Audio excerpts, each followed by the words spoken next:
اصحاب الفیل کا واقعے کا ذکر کیا ہوا ہے اپنی تفسیروں میں۔ مثال کے طور پر ابن کثیر نے بڑی اختصار کے ساتھ لیکن بڑا مدلل طریقے سے اس واقعہ کو بیان کیا ہے اپنی تفسیر ابن کثیر میں۔ اور اسی طرح جناب مرزا بشیر الدین محمود احمد صاحب کی تفسیر کبیر جو ہے، انہوں نے بھی بڑے تفصیل کے ساتھ اصحاب الفیل کا واقعہ اپنی تفسیر کبیر میں بیان فرمایا ہوا ہے۔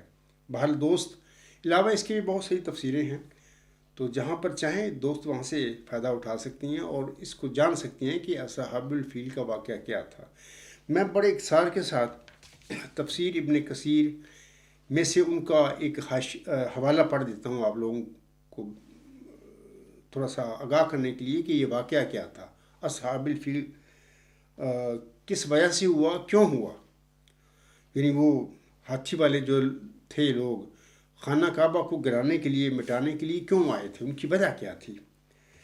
تو تفسیر ابن کثیر میں لکھا گیا ہے کہ ابراہہ نے نجاشی کو لکھا کہ میں یہاں یمن میں آپ کے لیے ایک ایسا گرجا گھر تعمیر کر رہا ہوں کہ اب تک دنیا میں ایسا نہ بنا ہو، اور اس کا گرجا گھر بنانا شروع کیا۔ بڑے اہتمام اور کر و فر سے بہت اونچا، بہت مضبوط، بے حد خوبصورت اور منقش و مزین گرجا بنایا۔ اس قدر بلند تھا کہ چوٹی تک نظر ڈالنے والے کی ٹوپی گر پڑتی تھی، اسی لیے عرب اسے کلیس کہتے تھے، یعنی ٹوپی پھینک دینے والا۔ اب ابراہہ اشرم کو یہ سوجی کہ لوگ بجائے کعبۃ اللہ کے حج کے اس کا حج کریں۔ اپنی ساری مملکت میں اس کی منادی کرا دی۔ عدنانیہ اور قحطانیہ عرب کو یہ بہت برا لگا۔ ادھر سے قریش بھی بھڑک اٹھے۔ تھوڑے دن میں کوئی شخص رات کے وقت اس کے اندر گھس گیا، یہی اس جو گرجا بنایا تھا اس نے، اور وہاں پخانہ کر کے چلا آیا۔ چوکی داروں نے جب یہ دیکھا تو بادشاہ کو خبر پہنچائی اور کہا کہ یہ کام قریشیوں کا ہے، چونکہ آپ نے ان کا کعبہ روک دیا ہے، لہٰذا انہوں نے جوش و غضب میں آ کر یہ حرکت کی ہے۔ ابراہہ نے اسی وقت قسم کھا لی کہ میں مکہ پہنچوں گا اور بیت اللہ کی اینٹ سے اینٹ بجا دوں گا۔ ایک روایت میں یوں بھی ہے کہ چند من چلے نوجوان قریشیوں نے اس گرجا میں آگ لگا دی تھی، اور اس وقت ہوا بھی بہت تیز تھی، سارا گرجا جل گیا اور منہ کے بل زمین پر گر گیا۔ اس پر ابراہہ نے بہت بڑا لشکر ساتھ لے کر مکہ پر چڑھائی کی تاکہ کوئی روک نہ سکے، اور اپنے ساتھ ایک بڑا اونچا اور موٹا ہاتھی لیا جسے محمود کہا جاتا تھا۔ جس جیسا ہاتھی اور نہ تھا، شاہ حبشہ نے یہ ہاتھی اس کے پاس اسی غرض سے بھیجا تھا۔ 8 یا 12 ہاتھی اور بھی ساتھ تھے۔ یہ کعبے کے ڈھانے کی نیت سے چلا، یہ سوچ کر کہ کعبہ کی دیواروں میں مضبوط زنجیریں ڈال کر اور ہاتھیوں کی گردنوں میں ان زنجیروں کو باندھ دوں گا، ہاتھی ایک ہی جھٹکے میں چاروں دیواریں بیت اللہ کی جڑ سے گرا دیں گے۔ تو یہ اس کی ابراہہ جو تھا یمن کا گورنر یا جو بادشاہ تھا، دراصل یہ نجاشی جو شاہ حبشہ تھا اس کی مطیع تھا، اس کا غلام تھا یا اس کی سپرویژن میں یہ کام کر رہا تھا۔ تو اس نے یہ پروگرام بنایا کہ میں جا کے خانہ کعبہ جو ہے، جو اسلام کا اور مسلمانوں کا مقدس اللہ کا گھر انہوں نے بنایا ہوا ہے، میں اس کو گرا دوں۔ یعنی یہ ایک رد عمل میں اس نے یہ کارروائی کرنا چاہی۔ تو اس غرض کے لیے پھر وہ ہاتھی 10-12 لے کر، اور جن کا جو لیڈر ہاتھی تھا اس کا نام محمود تھا، تو وہ آ گیا اور مکہ کے قریب آ کر اس نے مطلب کہ کچھ عرصہ ٹھہرا اور مکہ کے لوگوں کو، رشتہ داروں کو بلایا۔ تو مکہ کے لوگوں کو بھی خبر ہو گئی تھی کہ اس طرح کر کے جو ابراہہ ہے خانہ کعبہ کو، اللہ کے گھر کو مٹانے کے لیے آ رہا ہے۔ تو بہرحال وہ بیچارے نہتے تھے، ان کے پاس طاقت نہیں تھی، تو ان کا لیڈر جو اس وقت تھا عبد المطلب، تو وہ بھی گیا وہاں پر، تو پہلے تو وہ ابرہہ دیکھ کر عبد المطلب سے بڑا مرعوب ہوا، کیونکہ آپ گورے چٹے اور کافی وسیع شکل و صورت کے تھے اور اچھا قد تھا آپ کا۔ بعد میں جب سوال و جواب ہوئے تو اس نے پوچھا عبد المطلب سے بھی کس لیے آئے ہو؟ تو اس نے کہا کہ میرے 200 اونٹ آپ کے لوگوں نے پکڑ لیے ہیں، میں ان کی واپسی کے لیے آپ کے پاس آیا ہوں کہ وہ مجھے واپس دے دیے جائیں۔ تو وہ ابرہہ جو کہتا تھا کہ پہلے تو میں آپ سے بڑا متاثر ہوا تھا، لیکن آپ کی اس بات سے تو مجھے عجیب لگا ہے کہ میں تو آپ لوگوں کے جو مقدس جگہ ہے، اللہ کا گھر ہے آپ لوگوں نے بنایا ہوا ہے، میں تو اس کو گرانے کے لیے آیا ہوں اور آپ کو اپنے اونٹوں کی فکر ہے۔ تو اس وقت نا پھر عبد المطلب نے ان سے کہا دیکھیں وہ جو 200 اونٹ جس کے لیے میں بارگزاری کے لیے آیا ہوں وہ میرے ہیں، یہ جو کعبہ ہے یہ اللہ کا گھر ہے، تو وہ اللہ اس کی حفاظت کرے گا، میں تو اپنے اونٹوں کی حفاظت کرنے والا ہوں، تو اللہ اپنے گھر کی حفاظت کرے گا، تو باہر میرے اونٹ لوٹا دیجئے۔ تو باہر اس کے بعد پھر وہ باقی سارے مکہ کے جو لوگ تھے نا مسلمانوں سارے، اس وقت کعبہ بھی اللہ کا ایک بت خانہ بنا ہوا تھا، بت رکھے ہوئے تھے وہاں پہ، مکہ کے لوگ مشرکین ہی تھے نا، وہ سارے اسلام سے پہلے کی باتیں ہیں، تو وہ سارے ارد گرد مکہ کے پہاڑیوں پر چڑھ گئے، تو وہ حملہ آور ہو گیا۔ تو آگے کچھ بات کرنے سے پہلے میں چاہتا ہوں کہ مرزا بشیر الدین محمود احمد صاحب کا بھی ایک اقتباس جو ہے ان کی تفسیر کبیر کا، وہ میں آپ لوگوں کو پڑھ کر سنا دوں تاکہ مزید جو یہ واقعہ ہے اصحاب الفیل کا، اس کے متعلق میرے سامعین کو کچھ مزید اپنا علم مل جائے۔ جناب مرزا بشیر الدین محمود احمد اپنی تفسیر کبیر جلد 10 صفحات 9 اور 10 پر فرماتے ہیں، آپ لکھتے ہیں حضرت ابراہیم علیہ السلام اور اصحاب الفیل کے واقعہ کے درمیان کوئی 2800 سال کا فرق تھا، یا بعض روایتوں کے لحاظ سے 2200 سال کا فرق تھا۔ 2200 یا 2800 سال تک مکہ پر کوئی حملہ نہیں کرتا۔ 2200 سال تک مکہ کے گرانے کی خواہش کسی کے دل میں پیدا نہیں ہوتی۔ 2200 سال تک خانہ کعبہ کو منہدم کرنے کا جوش کسی کے دل میں پیدا نہیں ہوتا، نہ کسی یہودی کے دل میں یہ خیال پیدا ہوتا ہے، نہ کسی عیسائی کے دل میں یہ خیال پیدا ہوتا ہے، نہ کسی اور حکومت کے دل میں یہ خیال پیدا ہوتا ہے۔ اس عرصہ میں سمود کی حکومت آئی، عاد کی حکومت آئی، یہ بڑی بڑی حکومتیں تھیں اور ان کی طاقتیں بھی بہت زیادہ تھیں، مگر کسی کو یہ خیال پیدا نہ ہوا کہ وہ خانہ کعبہ پر حملہ کرے۔ لیکن ادھر ربیع الاول میں محمد رسول اللہ صلی اللہ علیہ وآلہ وسلم پیدا ہوتے ہیں، اور ادھر 2 ماہ پہلے محرم میں ابرہہ حملہ کر دیتا ہے، یعنی خانہ کعبہ پر، اور اس وقت خدا یہ نشان ظاہر کرتا ہے کہ وہ ابرہہ اور اس کے لشکر کو تباہ کر دیتا ہے۔ اتنی مدت تک کسی کو خانہ کعبہ پر حملہ کرنے کا خیال نہ آنا، اور اس وقت آنا جب محمد رسول اللہ صلی اللہ علیہ وآلہ وسلم پیدا ہونے والے تھے، بتاتا ہے کہ یہ شیطان کی طرف سے اس وقت آخری حملہ تھا، تاکہ پیشتر اس کے کہ اس انسان کا ظہور ہو جو دعائے ابراہیمی کے ماتحت پیدا ہونے والا تھا، جگہ ہی مٹا دی جائے اور ابراہیمی پیشگوئی کا دنیا میں ظہور نہ ہو۔ بہرحال اس پیشگوئی کا پورا ہونا اور ایسے حالات میں پورا ہونا بالکل مخالف تھے، اور ایسے وقت میں پورا ہونا جب محمد رسول اللہ صلی اللہ علیہ وسلم پیدا ہونے والے تھے، بتاتا ہے کہ اس پیشگوئی کی ایک کڑی اللہ تعالیٰ کی تصرف میں تھی، اور اسی نے مخالف حالات میں حضرت ابراہیم علیہ السلام کی اس عظیم و شان پیشگوئی کو پورا کیا۔ دعائے ابراہیمی میں صاف طور پر یہ الفاظ آتے ہیں کہ الہی تو میری اولاد میں سے ایک ایسا انسان مبعوث کر جو دنیا کو ہدایت دینے والا ہو، اور ساتھ ہی یہ دعا کرتے ہیں کہ اللہ تعالیٰ خانہ کعبہ کو محفوظ رکھے۔ یہ دونوں دعائیں اللہ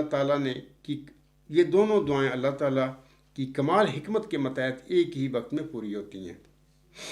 محرم میں خانہ کعبہ کو برباد کرنے والا دشمن اٹھتا ہے، اور ربیع الاول میں وہ شخص پیدا ہو جاتا ہے جو کہتا ہے کہ میں دعائے ابراہیمی کا مصداق ہوں.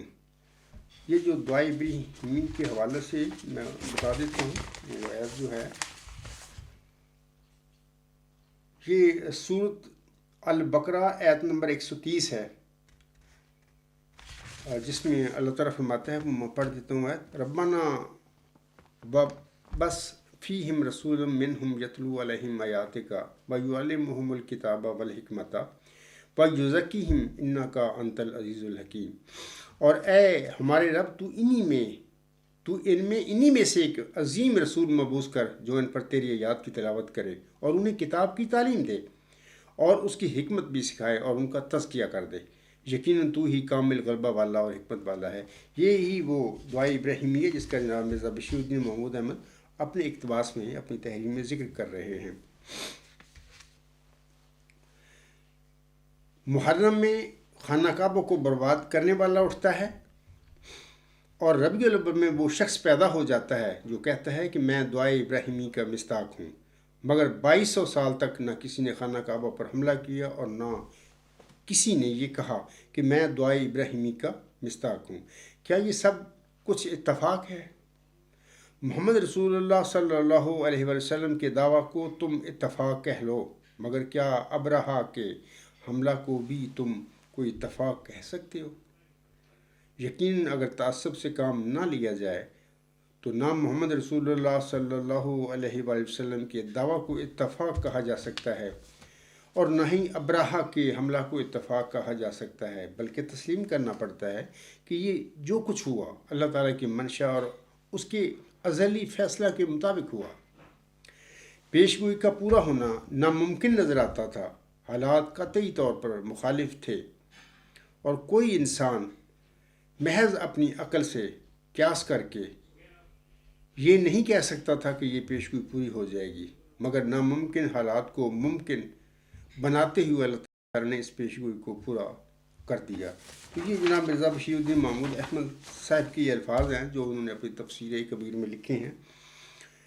تو اس کے بعد میں اپنے جو اصل جو موضوع ہے میرے آج کے اس خطبہ جمعہ کا، اس کی طرف آتا ہوں کہ اس کا عنوان ہے کہ ذکی غلام کی آخری بشارت کے ساتھ اصحاب فیل کا ذکر کرنے میں حکمت، یعنی کیا حکمت ہے اس میں. تو آپ سب جانتے ہیں کہ چلہ ہوشیارپور میں اللہ تعالیٰ نے محمد مریم حضرت مرزا غلام احمد صاحب کی تضرعات کو سن کر، دعاؤں کو سن کر آپ علیہ السلام کو ایک عظیم و شان پیشگوئی سے مطلع فرمایا تھا. وہ پیشگوئی اس طرح ہے کہ میں تجھے ایک رحمت کا نشان دیتا ہوں، اسی کے موافق جو تو نے مجھ سے مانگا. آگے پھر اسی پیشگوئی میں 2 نشانوں کا اللہ تعالیٰ ذکر فرماتا ہے. سو تجھے بشارت ہو کہ ایک بجی اور پاک لڑکا تجھے دیا جائے گا، ایک ذکی غلام تجھے ملے گا، وہ لڑکا تیری ہی تخم سے اور تیری ہی ضروریت و نسل ہوگا، وغیرہ وغیرہ. ساری یہ لمبی بہت پیشگوئی ہے. تو یہ 2 نشان ہیں، یہ 2 وجود ہیں جن کا اللہ نے اس پیشگوئی میں ذکر فرما دیا. تو یہ جو ذکی غلام ہے، یہ جو نشان رحمت ہے، اس سلسلہ کے حوالے سے میں آپ کو بارہا بتا چکا ہوں کہ آج بھی بتاتا ہوں کہ اس پیشگوئی کو میرے آقا مرزا غلام احمد صاحب نے سب سے پہلے اپنے پہلے بیٹے بشیر احمد اول پر چسپاں کر دیا تھا، اور اس کے متعلق باقاعدہ بارہا میں نے حوالے دیے ہوئے ہیں ان کے اشتہارات میں سے. اور وہ لڑکا 15 مہینے کا جب ہوا، کیونکہ اللہ کے علم میں وہ اس کا مصداق نہیں تھا، اللہ نے اس کو فوت کر لیا. 15 مہینے کے بعد اس کو فوت کر لیا. تو اس کی وفات کے بعد کافی جماعت کو ایک ابتلا پیش آیا، اور اس ابتلا میں کافی حضرت مرزا غلام صاحب کے جو پیروکار تھے ان کی کافی آزمائش ہوئی، کافی لوگوں نے ٹھوکر بھی کھائی، بعض کو اللہ تعالیٰ نے استقامت بھی دی. اس حوالے سے میں حضور صاحب کا ایک حوالہ آپ لوگوں کے آگے پڑھ دیتا ہوں. یہ تذکرہ صفحہ 130 پر 4تھا ایڈیشن جو ہے تذکرے کا، یہ الفاظ ہیں حضور صاحب کے. 1888 ڈیٹ ہے. حضور صاحب فرماتے ہیں اس موت کی تقریب پر بعض مسلمانوں کی نسبت یہ الہام ہوا: حسب الناس ان یترکوا ان یقولوا آمنا وهم لا یفتنون قالوا تاللہ تفتؤ